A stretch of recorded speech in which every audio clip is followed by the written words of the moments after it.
Hi, and welcome everybody. My name is Melanie Dizon. I'm the Director of Education at the Phinney Foundation.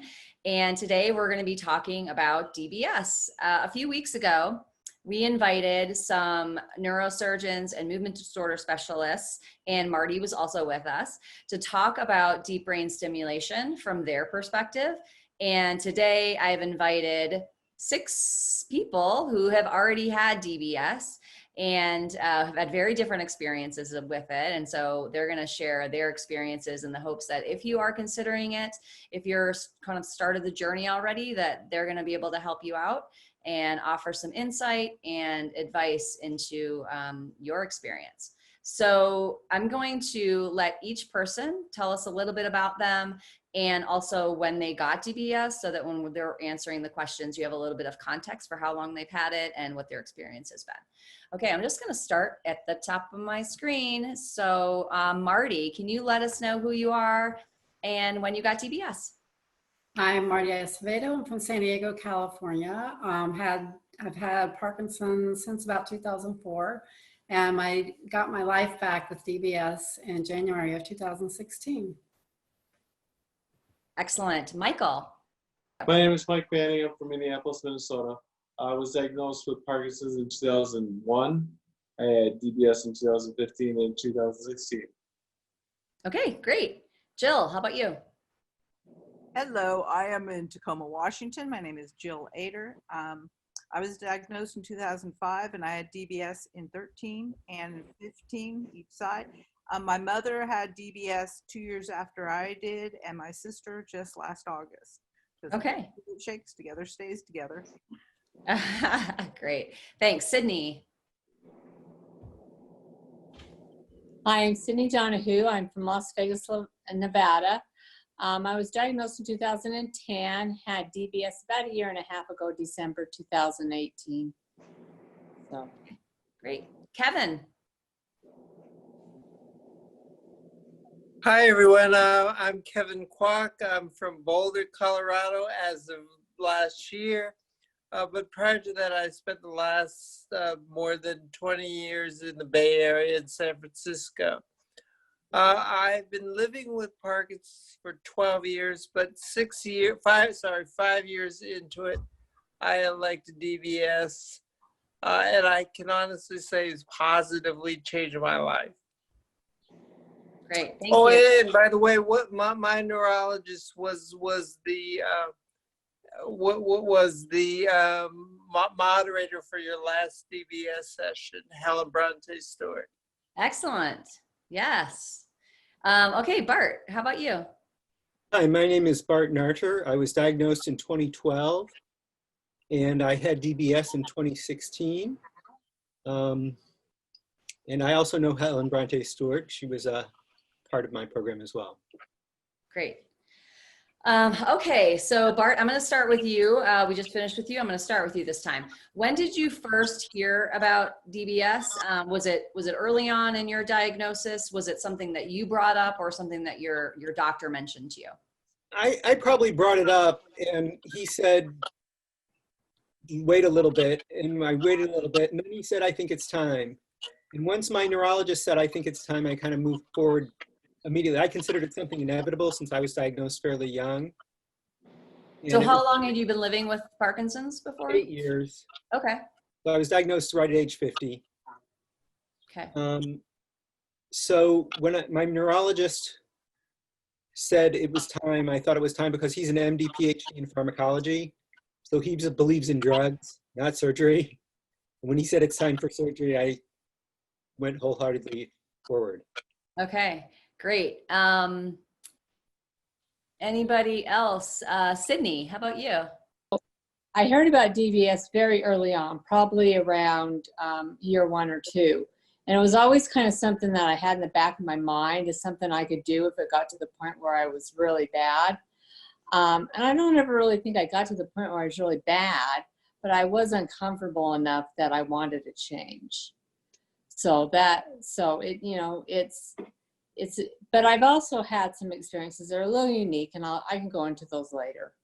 Yeah, for sure. That would be great. Jill, what about you? Let's see. I was diagnosed at age 42, so like Bart, I felt that it was going to be something along the way, but I didn't hear about it till pretty far down the road. And when I first heard about it, I said there was no way I was going to get it. No way I was going to get a hole drilled in my head until I tried absolutely everything. And that's one thing I've learned, even though it has been so great for me, everybody's on their own path. And when you get to that point of saying you're ready to do it, nobody can rush that. Even in hindsight, I wish I had done it a lot earlier, but I wasn't ready. So my first doctors had said no, and I got to a point, I remember very clearly one morning saying I had to. I was that or jump off a bridge for me, very honestly. Great, thanks. Marty.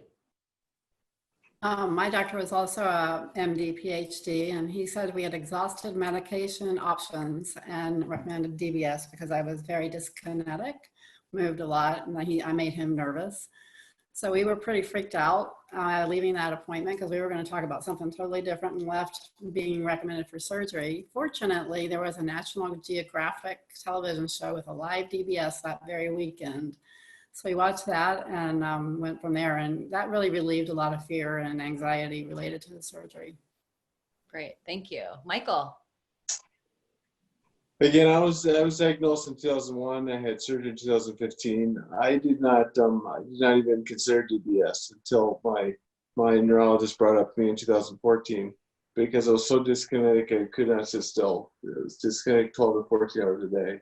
I was taking upwards of 30 centimeters a day at the time, and so this was just the next option. Yeah, that's great. Kevin. So it was interesting. I still remember when the New England Journal of Medicine came out with the article on early intervention with DBS, and I'd read the article, and I brought it into Dr. Helen Bronte Stewart and said, this is something that I'd like to consider. And I realized that I'm pretty early on in my disease, but the practice in Europe was more early intervention. While as in the US back then, I think they were holding off for DBS until patients were later and more advanced. And Helen's comment to me was, I've always wanted to recommend DBS for you, but it may be a bit early for the surgeons to consider. And so in my situation, I'd requested and advocated for myself and then proceeded to not hear anything from Stanford for almost 8 months from the time that I brought in that paper. And what was unbeknownst to me was that at Stanford, they tend to have and I think in many teaching institutions, a neurology board which reviews patient cases as a group.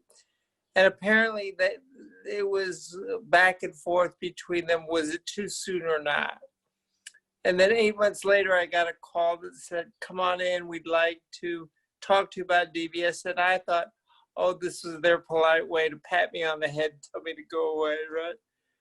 But actually what they said after about an hour of being there, and I finally asked the question, why am I here? And they said, oh, we forgot to tell you, you've been nominated for DBS and it's coming up in about 4 weeks.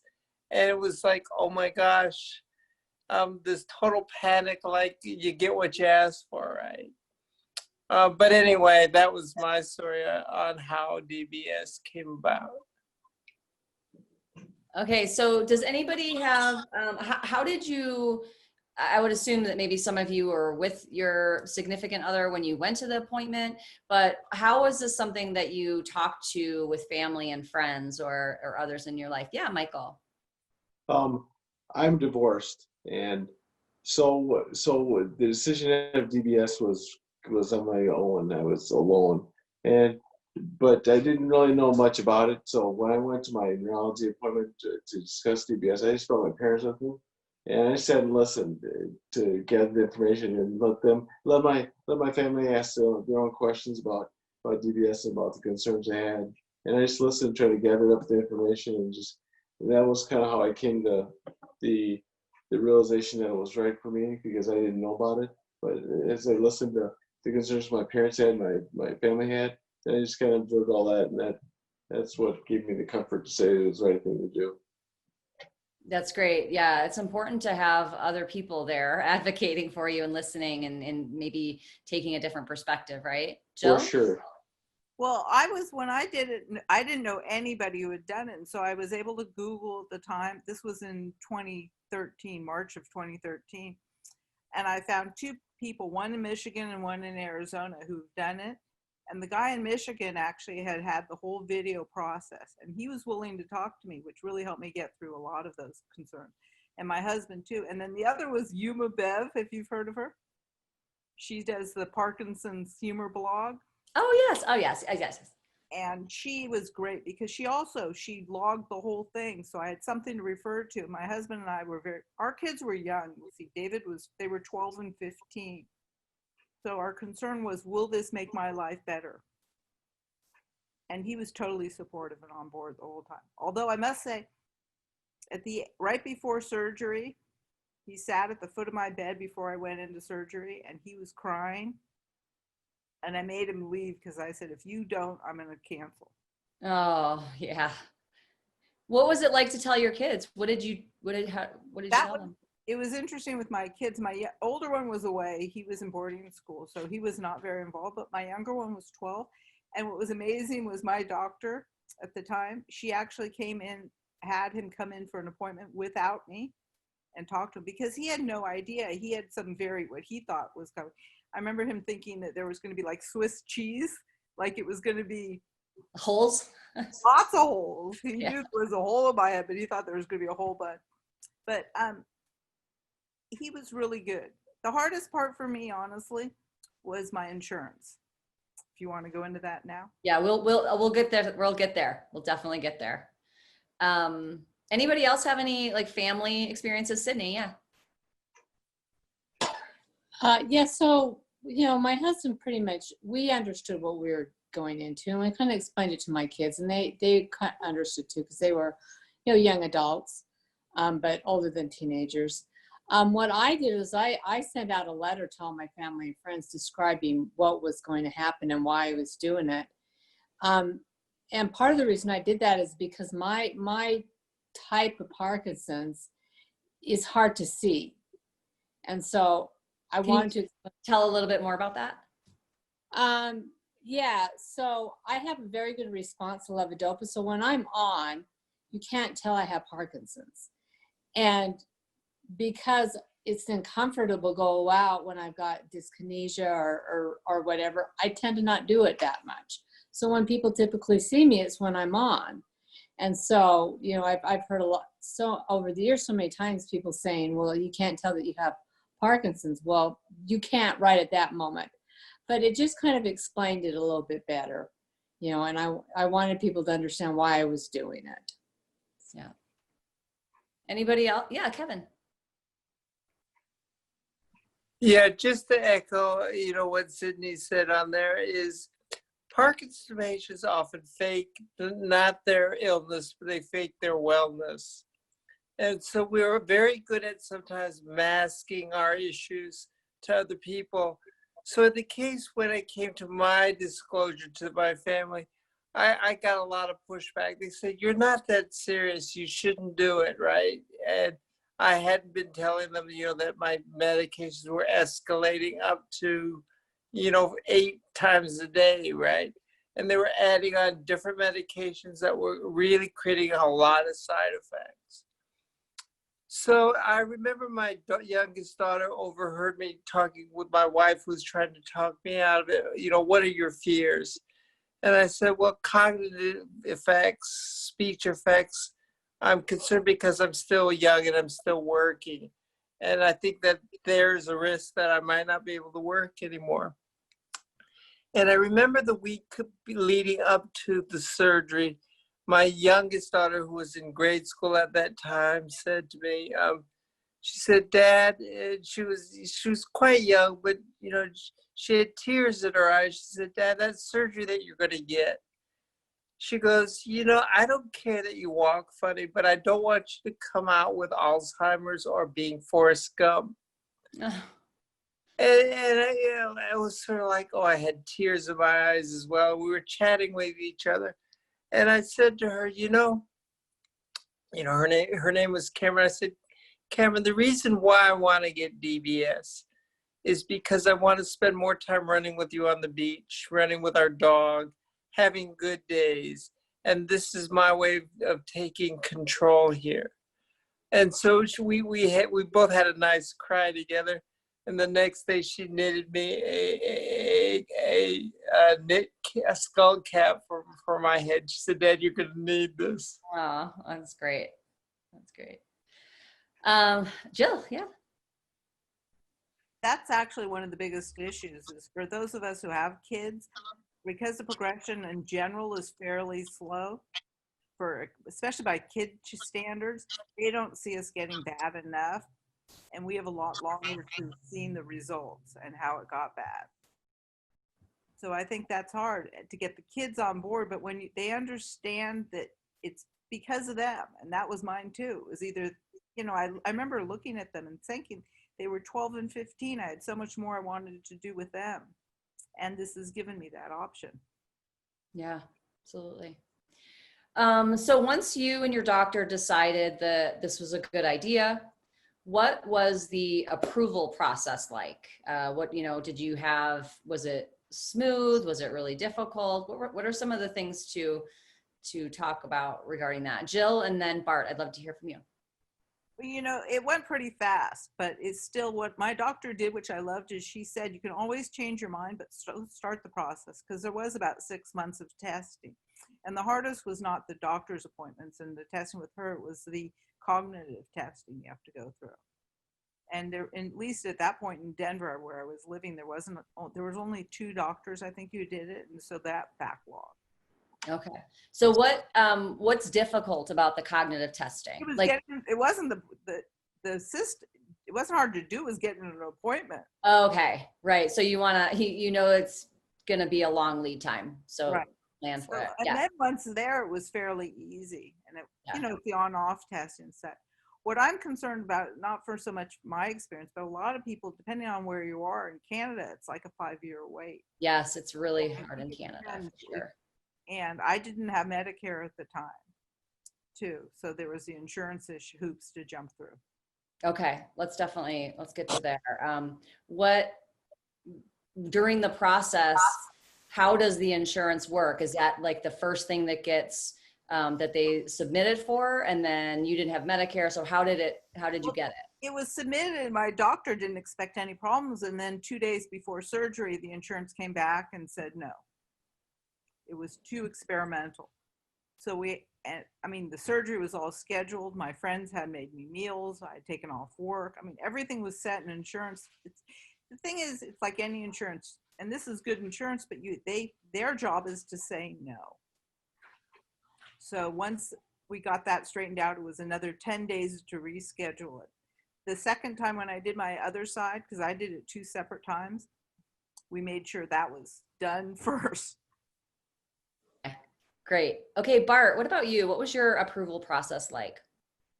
Mine was, I made it longer than it needed to be because my doctor looked at me and said, you don't have to take the cognitive test. I can tell you're good. I said, let's just be sure. And I went and I did pass the cognitive test. But another doctor, a colleague of his, said, you're kind of our ideal target. You're young. We'll put it in now. You'll have a lot of years left. You're carbidopa, levodopa responsive.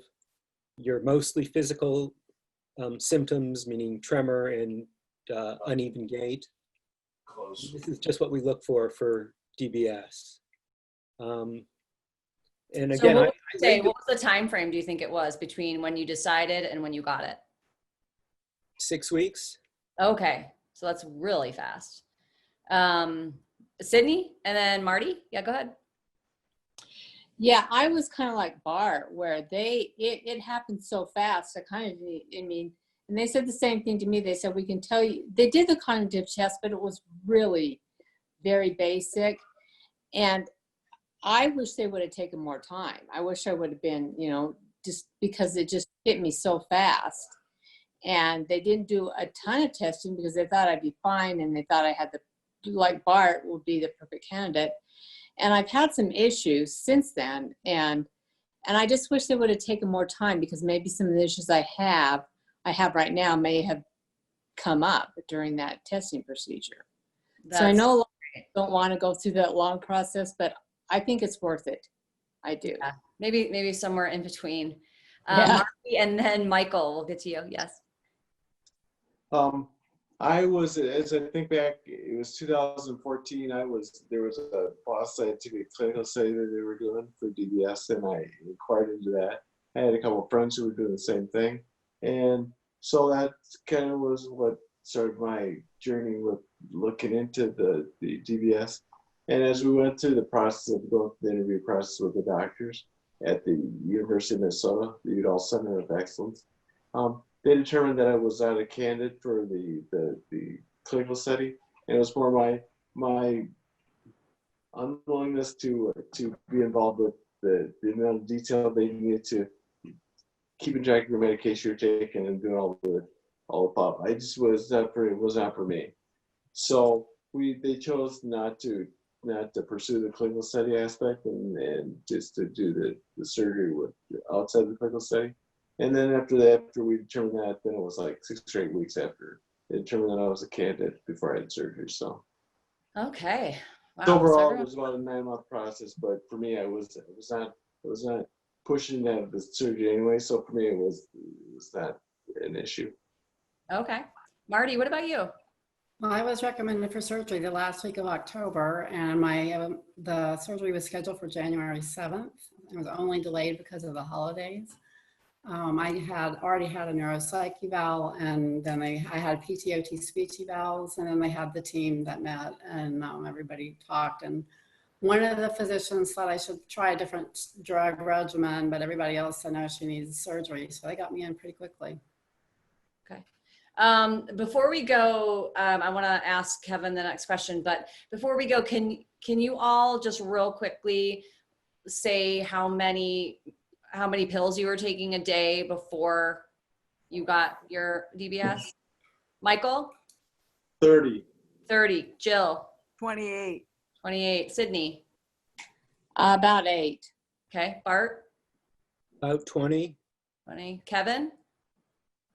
I would say about 9 or 10. Okay. And Marty? 13. 13. Okay, so interesting. We'll come back and see what you're doing now after DBS happened. Kevin, can you tell us what surgery was like? Like what did the day feel like? The whole thing?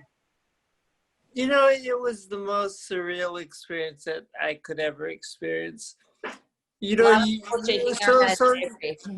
yeah, I think most of us have probably had the awake version of DBS because they didn't really offer it the asleep until more recently, which is another topic worth talking about. But you know, it was really strange for me because I got a call from a massage therapist who said, tomorrow you're going to be in surgery for many hours. And they said, I'm going to be the massage therapist assigned to your attention. And the comment was, you're going to be waking up in a room in a surgical suite with probably, you know, dozens of people. You're going to have engineers. You're going to have, you know, neurosurgery residents, anesthesiology, you know, residents. And you know, there are attendings there because it was a teaching institution. And they said, it's going to seem really, really strange to you. And I just want you to know that I'm here as your massage therapist to think about you. And so what they did was during the surgery, you know, if there was any kind of tension or panic, you know, he would massage your body, right? And he said, if you get an itchy nose, just signal me. I'm here to take care of you. But it was the most surreal experience. You know, waking up and then feeling this kind of cold air, you know, through your skull as they're drilling. The analogy that I like to use, it's like you're getting your wisdom teeth worked on, but instead of coming in through your mouth, they're coming through the back of your head to work on it, right? And they're sort of tugging and feeling and suctioning off. You know, but it was such a calm setting, right? And so for me, other than the fatigue of trying and forcing myself to stay awake, you know, because I had both sides drilled at the same time. By the time they got to their second, you know, set of installation, I was exhausted, and in recovery, the exhaustion was there. I would say that the post-recovery was maybe even more surreal. I just was at peace. You know, you kind of feel this sort of serenity that kind of overwhelms you, right? So even before they turned on the stimulation, you get what's called a micro lesion effect. And I was actually seeing benefit from the micro lesion effect. Okay, thank you. Did anybody else have a surgery and recoveries, you know, experience that they want to share? Sorry, Michael, and then Well, Bart. my surgery was pretty uneventful. It was about 4 hours of surgery, but the recovery went well. That I got released from the hospital, but within 24 hours of having the surgery. So when I was released, the instructions were to resume normal activity as tolerated. And so I went home, and after a couple of days of resting, I went back after 2 days, I went back. I've been going spin classes 3 days a week, so I went back to my spin class after 2 days after surgery. And so after my spin class, the next day I got a call from my neurosurgeon's nurse, and she said, "Mike, we heard a rumor that you were at spin class yesterday." I said, "Yeah, it was great. I felt really good." She goes, "Mike, you cannot do that." She realized you had brain surgery. You got bleeding on the brain. I went, "Well, I didn't know. No one told me." They said resume normal activities as tolerated after the fact. And so the week later, when I had when they installed the battery, before the surgery, my neurosurgeon came in, and I just said, "I need to talk to you." I said, "You give me some crappy release instructions." And so we kind of joked about it, but so when I got released from after the battery installation, I had my release instructions were full of highlights and yellow marker, all things I couldn't do. But it was a learning experience for me that, you know, Wow. usually normal activity to me is different things for people, but for me it was, I was doing spin class, but it was still recovery was easy. Yeah. Okay, Bart, what about you? What was your experience like? Well, I also had mine done at Stanford, and I slept through the drilling. They say they don't put you under, but when they, you know, there's full anesthesia and just partial. Well, when they do partial anesthesia on me, I'm gone. So I kind of woke up, or they backed off on the anesthesia when I had to be awake. And the reason you have to be awake is because they're going to put the probe in a certain spot, and then they're going to say, "Okay, how's your tremor?" And they're going to optimize the location. So that's the only part you really need to be awake for. What I found kind of surreal is they had this like plastic wall, if you will, of flexible plastic, and they tape it to your head. And so there's the very secure side, which is from, you know, here up, where the surgeon is working. Then the other side of the plastic wall is where your massage therapist can be, for example, massaging your muscles and such. And so it was kind of interesting to see the two sides of it. And, you know, I was totally awake. I had a surgical resident named Alessandra from Milan, and I asked her for designer scars. Oh my God. Real quick show of hands before the next person. How many of you, is getting a massage therapist a thing? Like everyone does it? Okay. Because I was like, wow, you guys all, okay. So not a thing, but hey, maybe it's something that people can ask for or something. It's a Northern California thing. Okay. Anyone else want to share their surgery? Okay, Marty and then Jill. So my surgeon was really obsessed with my maintaining my hairstyle because he thought it was cute and he didn't want to disturb it. So they didn't shave my head. That's always a question. And he took an inordinate amount of time to braid my hair with surgical thread as he closed my incisions. So I have scars, but you can't really see them, and my hairstyle grew back. So he was very, very proud of that. And the other thing that he said after surgery was, make sure you stop at your hairdresser on the way home so she can wash your hair, get all that blood and soap out of your head. Wow. So, and I was like, interesting because the first question everyone always asks is, do I have to shave my head? So that's interesting. Right. That is. Sounds like Bart too. I didn't wake up. The only thing I remember saying is they asked me to repeat "Red Robin ran rampant over the Reverend" or something like that. So that was the only thing that I remember from the surgery. Oh, wow. Jill. So it's interesting because mine was done both, this was in 13, was both the battery and the lead were both in the same surgery, which isn't done now. Secondly, it was done in the part of the brain, the SDN, which also isn't done so much now. Because my sister, as I said, she did a different system and she had hers done at UC San Francisco just last August. They kept her in, and they're doing it asleep now too, which they're doing more. It's not asleep, but it's, I mean, you're out completely. Whereas when we did, as Kevin was saying, we all did it about the same time. We did that kind of drowsy. And I woke up in the middle and I was joking with my programmer was in there. It was great. Because you're fine. You don't feel it. The thing people don't understand is you have no nerves in your brain. So once you're in there and the anesthesia is on the head, and so there was no pain at all, which I think is important. Until later. And even then, it was a terrible headache, but it wasn't really bad. But my sister and my mom had very different experiences, both positive, but very different now. And then my hair, Marty, it was shaved, but more like a headband. So I was able to cover it. Oh, okay. Now because of the MRI, my sister had more like all the way back to her ears done. Oh, okay. But that's worth asking your doctor because every surgeon's different. Yeah. My husband made a good point. He said, you know what, when the surgeon's happy, you're going to be happy. So your hair will grow back.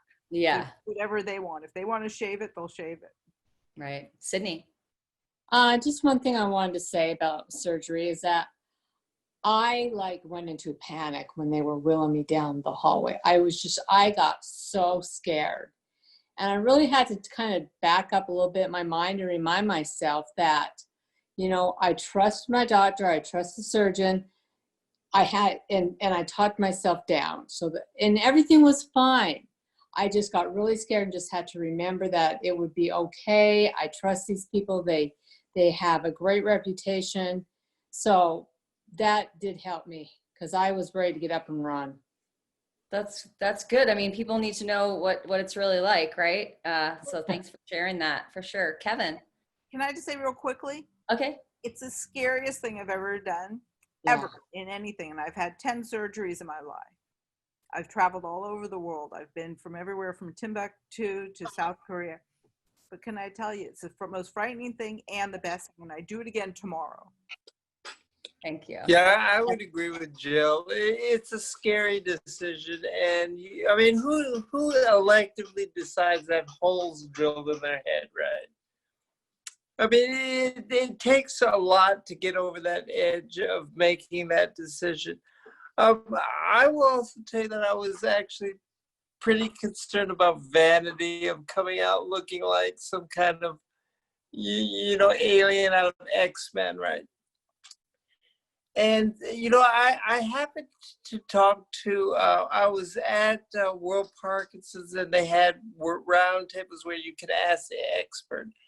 And I was asking Michael Oken at the time, what he thought about DBS and what were concerns and whatnot. And I said, well, what about the aesthetics after it's over? And he goes, especially in men, sometimes you can get a calcification and you get these little bumps where they put the caps, the plastic caps. And so I said, wow, is there any way to avoid that? Because, I'm a young guy, I'm vain. And so their comment was, well, there is a technique called countersinking where they take the caps and they sink them in, they drill a hole and they sink the caps so that it's flush. It's kind of a carpentry trick, right? So I asked my surgeon at Stanford, hey, I've heard about, it was literally, I was going on the table and I said, hey, I heard about from Michael Oken this technique called countersinking. Have you ever done it? And my surgeon was very cavalier. He goes, nope, let's try it. It'll be my first. And I was like, whoa, wait a minute. But I have to say that he was very admiring of his handiwork afterwards, because you can't even tell. And so I decided afterwards that even though my hair would grow back, that I keep my head shaved, mostly because I want to save money on hair product. But also every day that I shave, it's my silver, it's kind of like my version of a pink ribbon. Every time I shave, it's just a reminder of how lucky I am to have had DBS.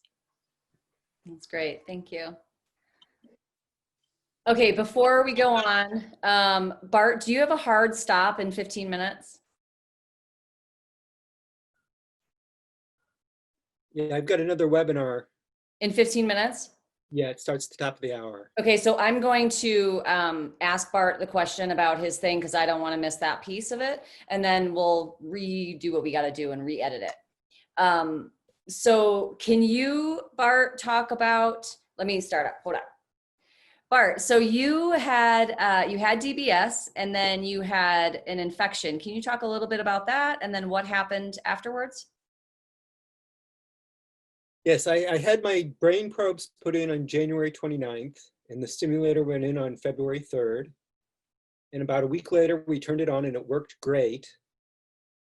And then on Friday, the 19th of February, my chest was red and puffy.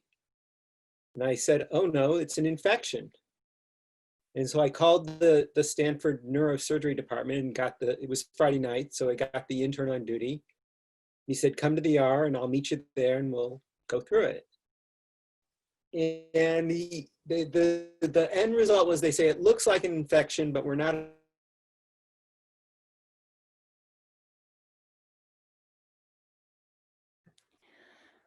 I don't know if you can hear me, Bart, but you kind of paused and you're not in anymore.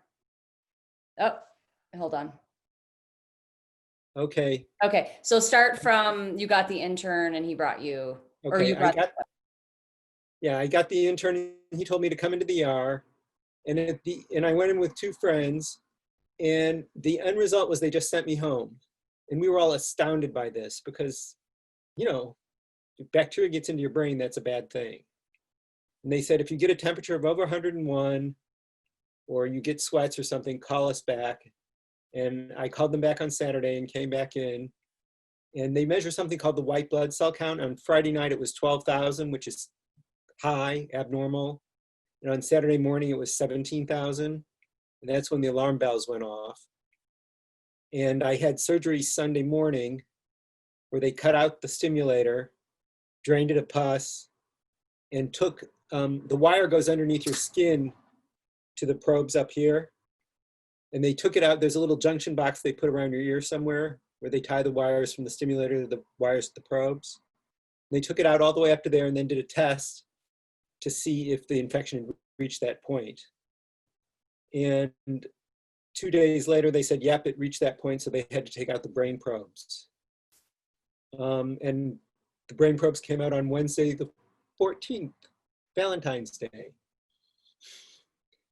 And I was on super strong antibiotics for another few days in the hospital. And then I came home and I was on antibiotics for like 4 weeks more to make sure all the bugs were killed. It was just a regular staph infection.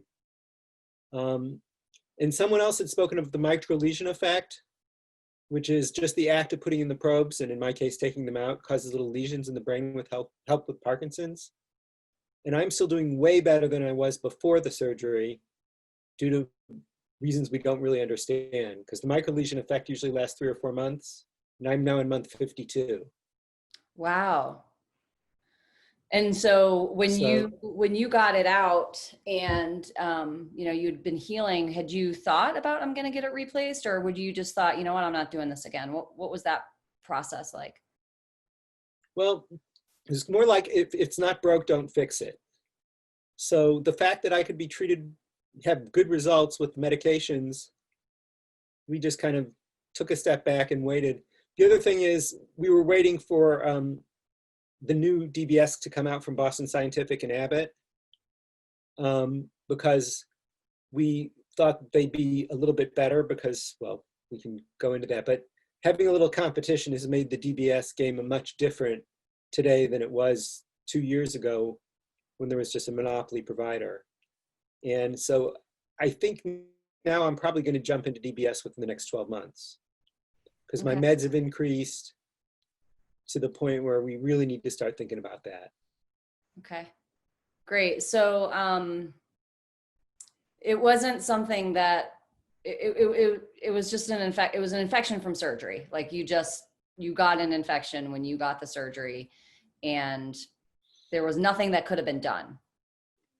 Well, the one thing that my doctor said is that one of the vendor, well, I had Medtronic because that was the only thing available. They had a new version that they wrapped in this film that was an antibiotic impregnated film. And he said he wished he could have used that, but that wasn't approved because it was more expensive for the hospital to acquire. Okay. But yeah, nobody knows why the infection happened to me. But it is the most common side effect is infection. Before coming in, I did some research on this because that's what I do for a living, or used to do for a living, was research. And basically it said 3 to 5% of all DBS procedures have an infection in the stimulator because it's electronics and there's places for the bugs to hide there. And I was one of those 3 to 5%. Okay. Oh, well, thank you for sharing that story. Yeah. You're very welcome. Okay. Let's see. I want to move back a little bit to the programming piece because that's a really big, important piece. And we get a lot of questions about it. Let's see. All right. Just going to ask the question.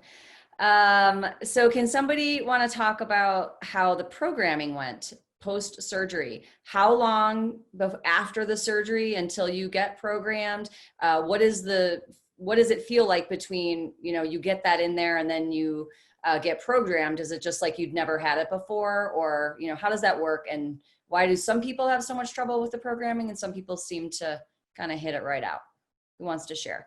Okay, I'm going to go Jill and then Marty and then Sydney. Okay, the big thing with programming is being tuned into yourself. So I found women tend to be better about that. Men are, when men go to the doctor, they're always like, oh, I feel fine. And they tend to ignore little things. With programming, you had to say, well, I felt a little bit of a tightness in my throat. And that might be something. Or my big toe was wiggling. So it's very, very subtle. And I think the better you are about being very detailed on any changes, no matter what it is, would make a difference in the program. Now, it may not be related, but usually it is because it's messing with your brain. Thanks. Marty, what about you? So I was programmed the day after my stimulator was put in because my doctor was going on a sabbatical, and I was placed on, my left side was not turned on. The right side was on just regular settings. I cruised along with that till my doctor left the practice and I got a new physician, and he had to put his stamp on my DBS system and cranked up my settings until I had some really marked dyskinesia that I felt the effects from for a few days. He fixed it, but then we got on a better relationship, and we knew how better to talk to one another. And he left last fall, so I had a different movement disorder specialist come in, and I have to agree with Jill. The communication has to be very strong both ways. You have to make sure that you're heard and listened to, and that those little things that just don't feel quite right may be something to do with the stimulation. And that's where I got into trouble, because my newest, that doctor made us different changes with my system, and I felt terrible for about 6 months. So I finally switched again, and my last visit was a telemedicine visit, and we've made some changes, and I feel as great as I felt since I got the surgery 4 years ago. So it's so very, very important to tell your doctor what's happening, even if you have a runny nose or sinus headaches, because it could, maybe it isn't, but maybe it's related to your system, and don't minimize what you're feeling. Right. Thanks. Sydney, and then Michael. Go ahead, Sydney. Okay, so I've had actually quite a bit of challenges with my programming, just right from the beginning. And I have something called biphasic, or sometimes it's called diphasic dyskinesia. And it's not the kind of the swaying type. It's more of a dystonic movement in my leg and my foot. And it's really hard to program. And so I've actually been going to the National Institute of Health for the last year and a half, since basically I started. And they still haven't quite figured out exactly where, a really comfort spot for me. So I guess what I'm, okay, just a second. Sorry. Okay, I'll go again. All right, so I have something called biphasic dyskinesia, or sometimes it's called diphasic. And I've had a lot of problems with my programming pretty much since the beginning.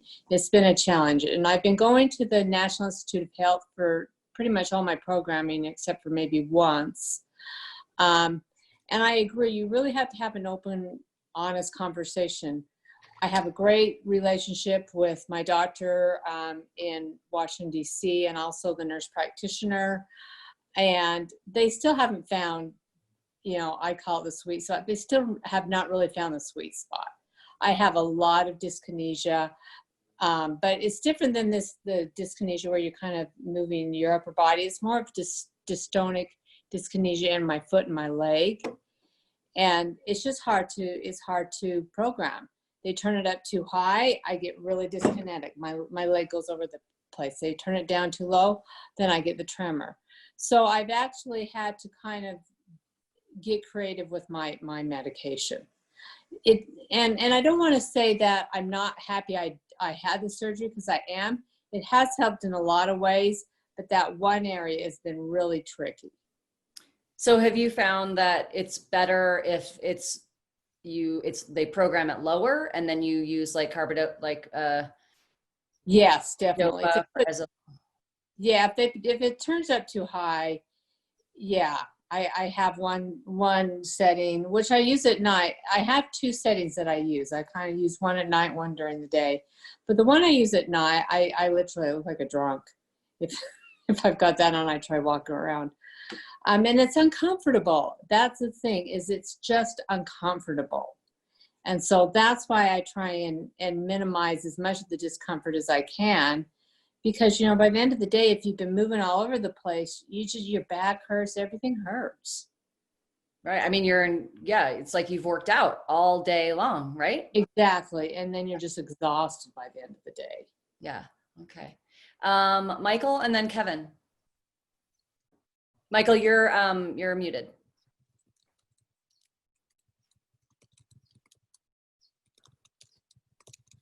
I think the key is that everybody's different, and everybody's unique. I've been involved with the University of Minnesota since 2014 doing clinical studies.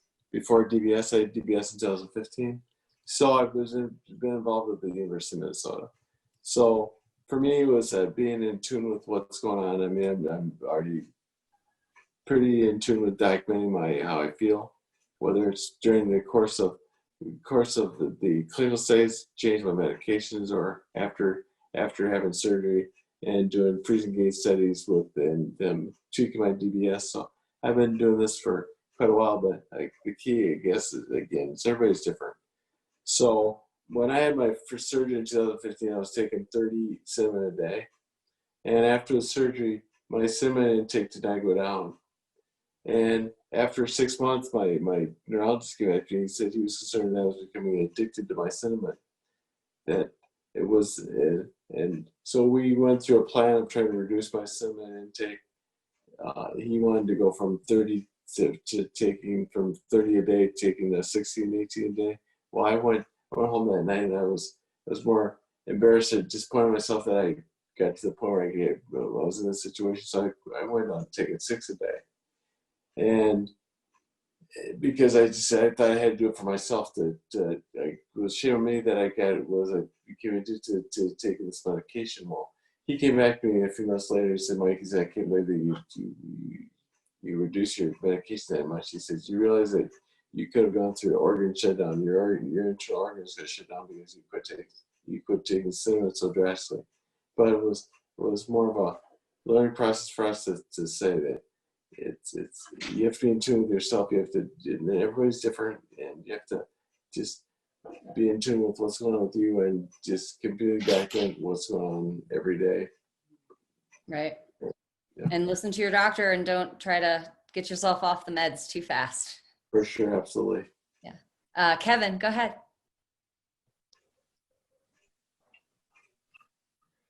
So I think that the advice that I give to everyone is the surgery is only part of the art, but the adjustments and the tuning equally are as important as the surgery itself.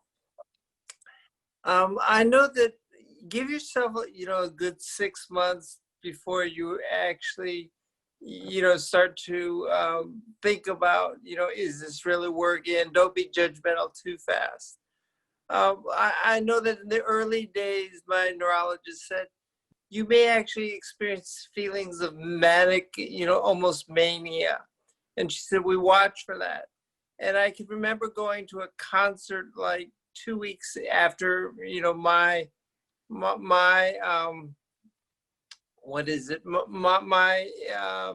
DBS. And I just came home just elated. I said, this is the best music I've ever heard in my life. It was so beautiful. And I went and bought tickets for the second show the next day, which was not normal, right? And I could almost tell that was almost tuned up too high.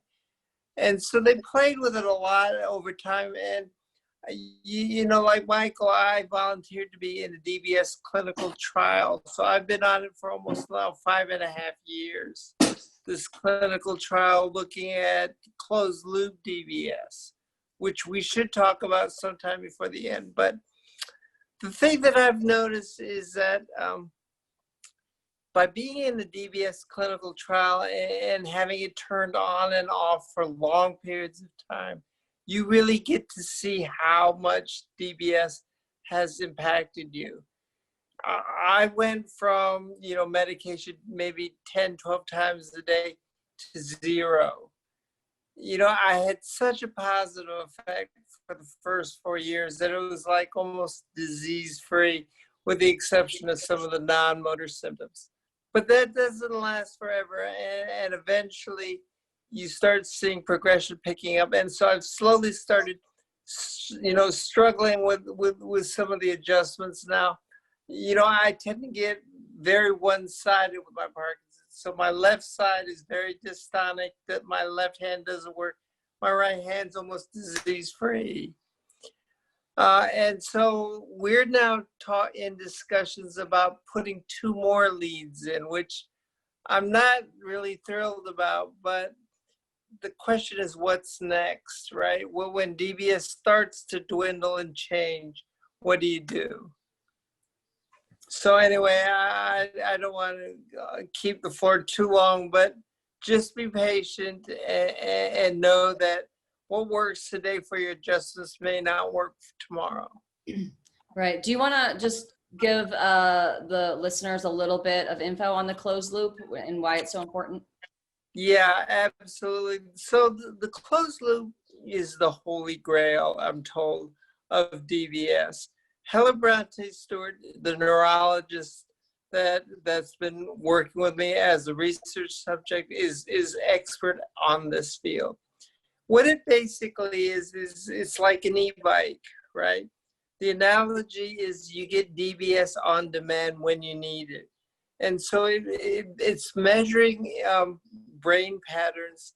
And if you need a little bit more, it'll give you a little bit more. If you need a little bit less, it'll turn it down, like when you're sleeping. This is something they're working on right now. And if I were coming to make the decision today about DBS, I would ask the question, should I wait for adaptive DBS or closed loop DBS, or have it now? And that's something that I would say that a lot of even neurologists and neurosurgeons, because this is so cutting edge, it's quite recent.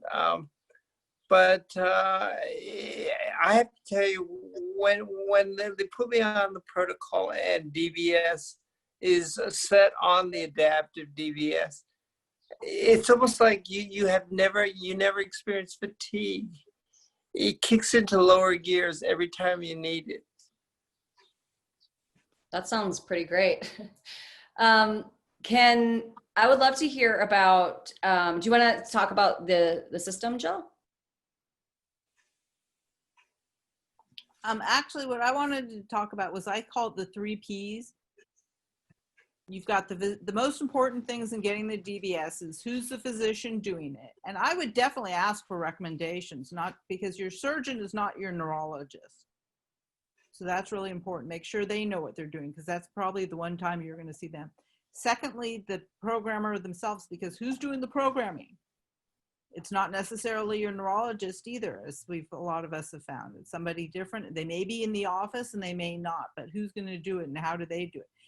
And thirdly, the patient, meaning you've got to keep track of yourself. As we've all said, this is a patient, doctor, but you're in charge. You've got to be very tuned in and very honest about everything. Great. I would love to hear from you all about some of the challenges that you face that we haven't already talked about, and maybe some of the surprises that you hadn't anticipated, good or bad. And also, a couple of the things I'd love to address, if it's relevant to you, is, we get a lot of questions about DBS and speech problems, and then DBS and, some of the other non-motor symptoms. So if anybody has an experience with that, I would love to hear some of your challenges and surprises and that kind of thing. Marty? So they tell you when you have DBS that your device might turn off in an airport while you're going through TSA and all of that. I've never had a problem with that. But we were on our travels at one point. I walked through the loss prevention device at a department store, regular department store, and then I started feeling really crummy. And then I noticed I had a tremor, and I felt very fatigued. I felt terrible. So I checked my device because I had my little programmer with me, and it was off. So that's something to remember, that you need to pretty much have your programmer with you, especially if you're traveling and going anywhere. Because we were in Tennessee at the time, we live in California, I don't know what I would have done as far as getting it turned back on. As far as the DBS, and it's recommended for motor symptoms, for tremor, for dyskinesia, not so much for balance and other things. But one of the things that I've noticed, and maybe it's because I'm able to exercise more, able to do more yoga and that type of thing, is that my balance has vastly improved. I haven't fallen in 4 years since I had DBS. And that's something that most people look at me and say, well, that's not supposed to happen. But, and another thing that's improved, I feel, is my cognition. I used to have issues with word finding and some other things, and that's improved as well. And that's not supposed to happen. Maybe it's because I'm not as stressed out. Maybe it's because I feel better. I'm not fatigued anymore, and I'm just managing better. But those are two really positive things that have happened for me as far as having had DBS. That's great. Well, I mean, I think there's always that piece that we're always going to talk about at DPF, is that whatever you can do to exercise is probably going to have a lot of great impact, on your life. So not usually happen, but if you hadn't been able to have DBS, you might not have been exercising to the level that you can. That's great. Jill? One of the worst side effects for me has been weight gain. So what do they attribute that to? What do you think? Don't know if it has to do with the placement of it. And there's also a question of if they know there's a weight gain issue with DBS, especially in the STN. But they say men tend to lose it fairly. They can fight it off. I have tried everything. There's 20 pounds. I just can't get rid of it. Yeah, me too. Oh, wow. And I hear it from a lot of women. Now, would I trade that? No. But it's a pain because everything else in my life, I feel great otherwise, even 7 years later. Now, like Kevin said, it's not a forever, and I've definitely gotten worse. And I've had to increase the, not just the voltage, but also the bandwidth. Is that what they call it? Yeah. So they've had to change things around, but overall it's been totally worth it, except I say, you can't, how can you tell somebody, oh, really, I'm not fat, I have DBS? Because it's 20 pounds and I Yeah. can't do it. Now, a lot of people go in being thin enough that that's okay because Parkinson's, when you're dyskinesic, you can very easily get a lot of weight loss. So a lot of Parkinson's patients need some weight gain, but I can tell you, I never did. Sydney, what are you going to say? Yeah, 20 pounds. It's the DBS 20. You gotta Wow. be careful. You don't want to add the COVID 20 on the top of that either. No. Well, oh gosh. Yeah, that's not something actually that is talked about much. I actually haven't heard that much. So I think that's super helpful to talk to people about that. Here, Marty, yes, and then Michael. Right. The weight gain, I think, I had an internal tremor that was pretty profound before surgery, and it's gone now. So that was energy expenditure. Plus, I was very dyskinetic. So just I think my metabolic rate has slowed down, and then as Jill said, it has to do with placement. STN typically shows weight gain more than that. My doctor said, well, would you rather weigh less and not have problems, or would you rather be where you are today? And it's an easy answer. Definitely worth it to have surgery. Yeah. Michael? I think the key is that everybody's different. Everybody's unique, and so their surgery is going to be different things, different people. I've got severe freezing gait, so DBS did not fix my freezing gait. I didn't expect it was going to fix it, but it's gotten progressively worse. I had GPI surgery in 2015, 2016. The other thing is that, oh boy, lost my train of thought here. Again, everybody's different. I've met people who've had surgery expecting to get some surgery results, and they didn't get it. They went into deep depression. And so I think the key is that it's going into surgery, not expecting, only hoping to be no worse off when you come out of surgery than before you went in. And everything that happens, every benefit you get after that is a benefit. So. It also didn't affect it didn't help my speech. My speech is mumbled, but it is what it is. So. Yeah. Kevin?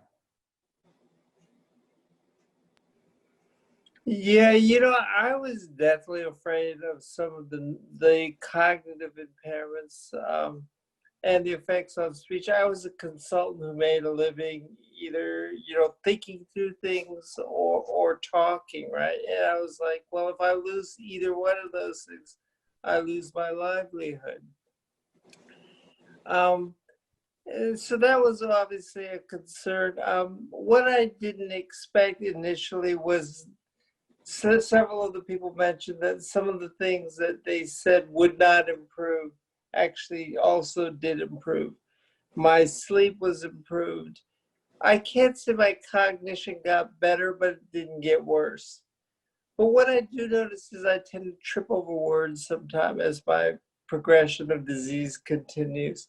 I feel more at a certain time of day that almost like I'm drunk, tripping over words. I feel like that right now, in fact. But I would say for the most part, the trade-off to get those for me has been really good. And Michael's right, not everyone's the same. I mean, I used to be a cheerleader for DBS to everybody. You got to get DBS. It's the only thing, like the game in town, right? But I've had friends that I've recommended to that didn't have as good results. And so I'm a little more cautious in recommending it, so I don't build up expectations with other people, saying that you really got to get a good neurologist where you have a relationship and really talk it through with them. And I think the comment earlier, being very honest in what you are afraid of and what you want to have looked at, because I think expectations are really important to people. If they have fair expectations on DBS and it surpasses it, then they are elated. But if you have an expectation that's unrealistically high and you fall short of it, then you almost get this added pressure of depression or other aspects, which can work against you. Well, one of the things that for me has been interesting is with DBS, I get this all the time. Kevin, you look better than you were before you had Parkinson's and you had surgery. And I tell other Parkinson's patients, and we sort of, this is the curse or the lament of having Parkinson's and taking good care of yourself. People sort of discount the fact that it's a troubling disease that can actually really weigh on you in many other ways, especially if you're showing that you're working out, you're biking, you're doing things that, you know, the normal person says, well, I can't do that myself and I don't have Parkinson's, right? And DBS can allow you to do that, but then people sometimes don't cut you slack. Well, that's an interesting point. What do you say when someone says that to you? I think that's a common thing. I tell them I fake it well. Okay, that's good. Is there anything that we haven't touched on about DBS that you want to share? Yes, Michael? And then Jill? I think the one thing I would tell you is that DBS does not cure Parkinson's. DBS it will typically take you back to where you were maybe 5 years before you had surgery. But the Parkinson's is still progressive. It's still gonna advance. Your symptoms are still getting worse, but they get worse at a slower rate. They'll improve for a while, but they're still gonna advance. So that's the key. Your symptoms are not gonna stop. They're gonna continue to advance. They just advance at a lower rate. Yeah, quality of life. Jill? And that's what I was going to say too. I think it's a trade-off. And for me, it gave me so much of my life back. And although I still have Parkinson's, and like Kevin, a lot of people say, well, then why aren't you doing this, that, and the other thing? Because you don't look like you have Parkinson's anymore. I definitely do. And after 7 years now, I'm starting to see even more and more side effects. Not side effects, I should say, effects of Parkinson's that the DBS is not fixing. The difference is, though, I think now I'm more hopeful for something else coming along. Mm-hmm. And I wouldn't have been able to function. There's no way I would have gotten to this point in life. It bought us more time. Exactly. More good time, more quality time. Yes, for sure. Yeah. Mm-hmm. Sydney, did you have your hand raised? Yeah, so I just wanted to make a comment. So, you know, I have had challenges with the DBS and with the programming, but a couple months ago, I inadvertently turned it off before I went to bed. I don't know how it happened, but anyway, I woke up and I went through that entire day and I could not figure out why my medications weren't lasting very long, why I was having such bad off times, until I finally figured out that I had turned it off. And so for that, you know, despite the challenges, I still have a good quality of life because of it. Right. So. Thanks. Yes. So some of you have had it for a little bit longer than others, but I am curious to know, we heard how many pills that you took before you got your DBS. Where are you now? Michael, what about you? Well, I'm taking something different than I was before. I was taking just carbidopa, levodopa. I'm now taking Rytary. I'm taking the equivalent. I'm taking the equivalent of my Rytary is the equivalent of 16, 17 cinnamon a day. Okay. So that's what I'm back to now. Jill? I went from sorry, phone's ringing there. Hold on a second. Take somebody else since I'm. Okay, Marty. So I was on a pretty low dose of carbidopa or levodopa before. Now I take none. I take a MAO inhibitor and something for my dystonia, which is a dopamine agonist. And then I take two things for REM sleep behavior disorder. Oh, all right. That's it. Sydney. Yeah, so when I said I was very under-medicated before I had DBS, and that's part of the reason I did it, but I couldn't really up my dose because I would get such dyskinesia. And also because I tried a whole slew of different types of medications to help with the dyskinesias, and I just had bad side effects. So I was very under-medicated before I had the DBS. Right now, I actually switched to Rytary too. So I usually take, I take 2 or 3 of the immediate dose carbidopa, levodopa, and maybe just 2 of the Rytary. because I still get dyskinesia. So it's much. Jill? And now I went from 28 pills to 2, and I take Rytari too. I take one in the morning, one in the evening before I go to bed, and sometimes I'll take one more if I need. Wow, so you're still at just 2. Oh, that's Right. good. Okay. No, I've had Kevin. no problems. So I described that I went from 10 or so pills a day with increasing side effects, with it down to 0 for about 4 years. Mm-hmm. The first 4 years post DBS, it was wonderful. You know, it was a complete drug holiday. More recently, I've had to trickle back a little bit of Cinnamon. So now I'm taking 3 a day. But I still consider that pretty low dose and a lot more room to play. Mm-hmm. What I am starting to look at is Botox injections for my hands and feet. Not because I want smooth skin on my hands, but the dystonia is getting more and more severe. I think it's advancing disease more than anything. Mm. Has anybody here had dystonia and gotten Botox for it? I No. did before I had DBS. Okay. And I did not enjoy it. Not only is it very painful, but even though it seemed to help in some ways, I lost so much strength in my hands at that point. Right. Okay. The other, Mel, I would like to talk about the different systems real briefly, Okay. because as I said, my mom and my sister are also Parkinson's. So I have Medtronics, their normal system, where I have to get battery replacement. I've done that, which we should also mention, because you have to have the batteries actually taken out and replaced. Can you see my scars? Mm-hmm. And I have 2, and I did that 2 years ago. So after 5 years, my mom has Medtronics, and her battery replacement, because she's 82 years old, she decided to get the rechargeables rather than have another surgery. And that works well for her.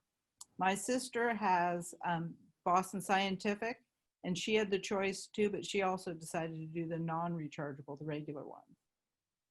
So it's worth talking about with your lifestyle and your doctor. For me, traveling, I didn't want to get the range anxiety of having to plug in essentially with the Yeah. the rechargeables. Yeah, I'll definitely add some links about all the different systems and the benefits of rechargeable versus non. Michael, did you have something? Yeah, first 2 things. One, the question about dystonia. I experienced dystonia, but it was not because of the Parkinson's itself. It was because of the fact that I was taking so much cinnamon every day and not taking it at night. So I was taking 30 cinnamon every 12 hours. And I wasn't taking it at night until I get up in the morning. I had dystonia until I had took my first cinnamon. And we found out that after I went from taking 30 pills a day to reducing it down to taking 6, that the dystonia went away because I was going through withdrawal symptoms.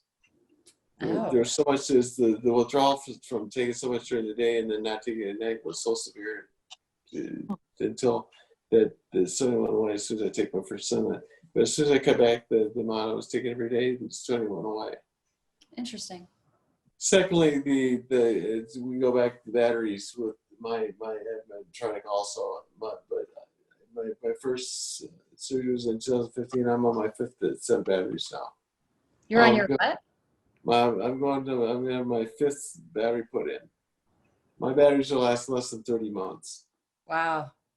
So, because I think it's probably because the intensity of the strip so high that the batteries don't last as long as they thought they were going to, but they're lasting 30 months now. So now I'm ready to ask about maybe possibly going to a rechargeable battery or going to a Medtronic leads, but maybe going to a Boston Scientific battery.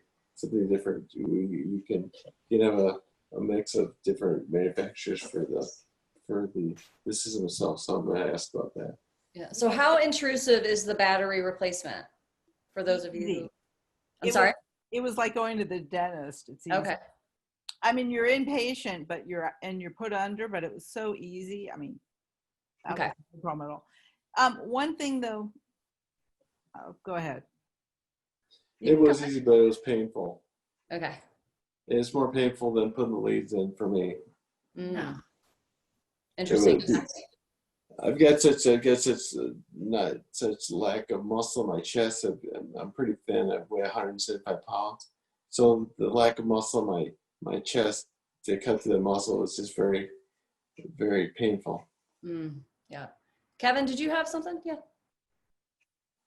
Yeah, I actually just had to replace my battery during this COVID isolation, which was it was actually a little bit disconcerting, for me.